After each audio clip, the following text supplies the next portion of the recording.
শ্রাবণের চতুর্থ সোমবারে জপ কেন অর্পণ করা হয়? মহাদেবের এই বিশেষ পুজোর নিয়ম কি আছে? চলুন জানবো আজকের এই ভিডিওটির মাধ্যমে। ওম নমঃ শিবায়, হর হর মহাদেব। নমস্কার প্রিয় দর্শক বন্ধুরা, স্বাগতম জানাই দিব্য চেতনা চ্যানেলের পক্ষ থেকে সকলকে আরও একবার।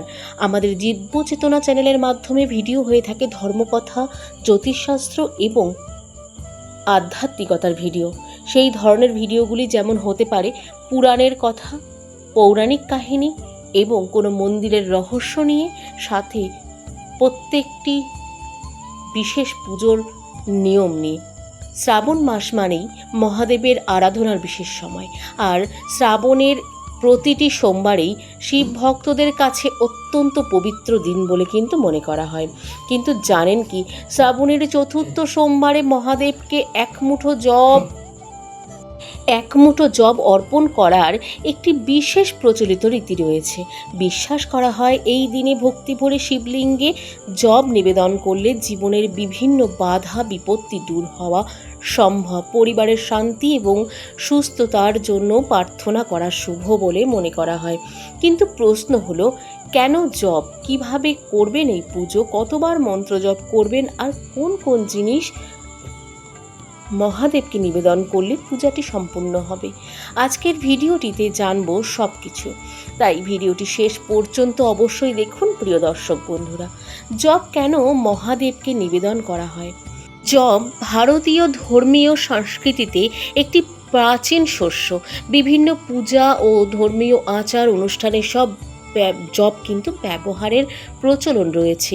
শিব ভক্তদের মধ্যেও প্রচলিত বিশ্বাস অনুযায়ী জব সমৃদ্ধি, জীবনধারণ, পবিত্রতা এবং শুভতার প্রতীক হিসেবে বিবেচিত হয়।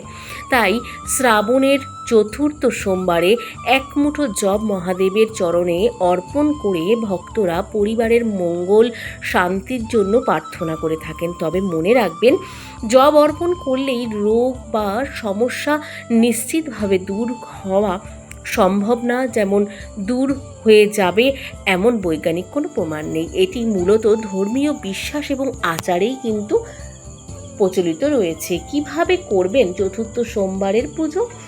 এই পুজোর জন্য খুব বেশি আয়োজনের প্রয়োজন নেই।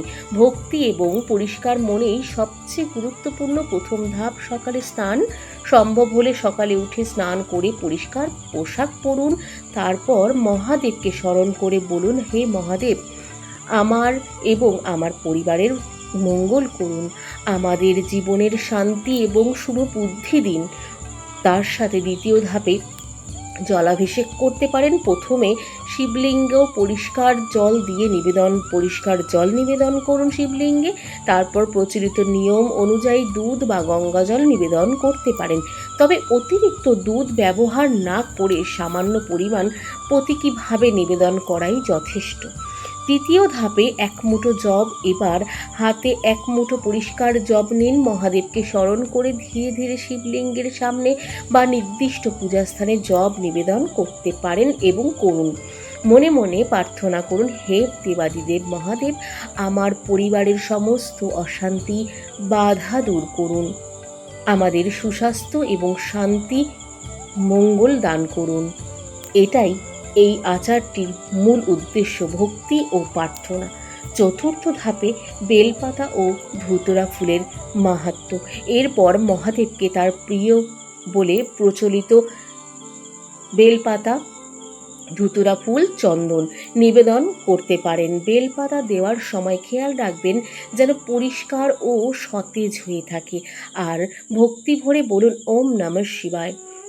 পঞ্চম ধাপে 108 বার মন্ত্র জপ করুন। এবার শুরু করুন মন্ত্র জপ। ওম নমঃ শিবায় সম্ভব হলে 108 বার জপ করতে পারেন।